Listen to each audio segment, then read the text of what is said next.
और अब बात सत्य और तथ्य की। नक्सल मुक्त भारत के रास्ते में सबसे बड़ा कांटा निकल गया है। उसके सिर पर 1 करोड़ का इनाम था। वो 90 के दशक से सबसे कुख्यात नक्सलियों में से एक रहा, लेकिन अब नक्सल मुक्त भारत का सपना पूरा होकर रहेगा। सरेंडर करे या न करे, 2026 31 मार्च को नक्सलवाद इस देश से समाप्त हो जाएगा। नमस्कार व्यूअर्स, मैं हूं अमीश देवगन। सत्य और तथ्य में आज बात होगी गृह मंत्री अमित शाह के वचन वाले शासन की। गृह मंत्री कई मौकों पर कह चुके हैं कि 31 मार्च 2026 वो तारीख होगी जब भारत को नक्सल मुक्त घोषित कर दिया जाएगा।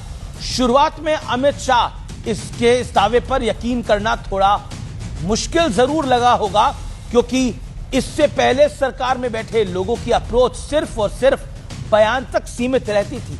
देश के प्रधानमंत्री भी कह चुके हैं अब तो, लेकिन अमित शाह परफॉर्मर है और उन्होंने जो कहा वो करके दिखाया।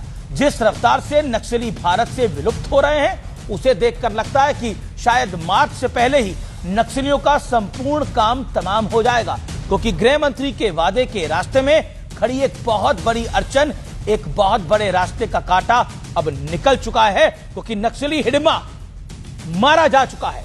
गृह मंत्री अमित शाह ने एक और वादा किया था, जो हिडिंबा की मौत के साथ पूरा हो गया है। उन्होंने वादा किया था कि 30 नवंबर 2025 तक हिडिंबा को खत्म कर दिया जाएगा, और देखिए इस डेडलाइन से 12 दिन पहले उसका अंत हो गया है। हिडिंबा को 18 नवंबर 2025 को आंध्र प्रदेश में एक बड़े ऑपरेशन के दौरान उसकी पत्नी और 4 साथियों समेत मार गिराया गया। उसके शव की शिनाख्त हो चुकी है। हिडिंबा बस्तर में बीते 2 दशकों से ज्यादा समय तक आतंक का पर्याय बन चुका था। हिडिंबा की मौत को माओवादी आंदोलन पर अब तक का सबसे बड़ा और करारा झटका माना जा रहा है। हिडिंबा का नाम आपने पहले भी कई बार सुना होगा।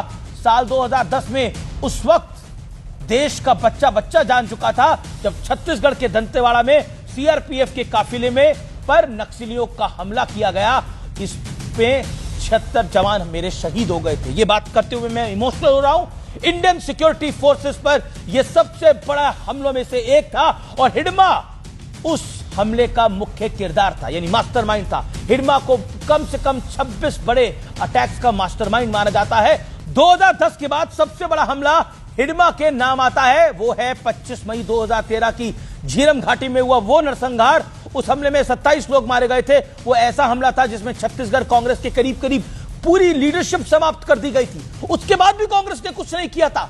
हमले की इंटेंसिटी इतनी बड़ी थी, इसलिए झीरम घाटी हिडिंबा के नाम से सदा सदा के लिए जुड़ गया।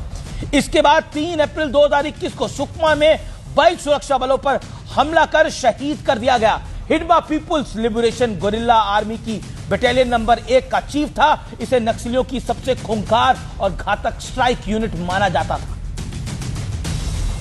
उसके सिर पर कुल 1 करोड़ रुपए का इनाम था।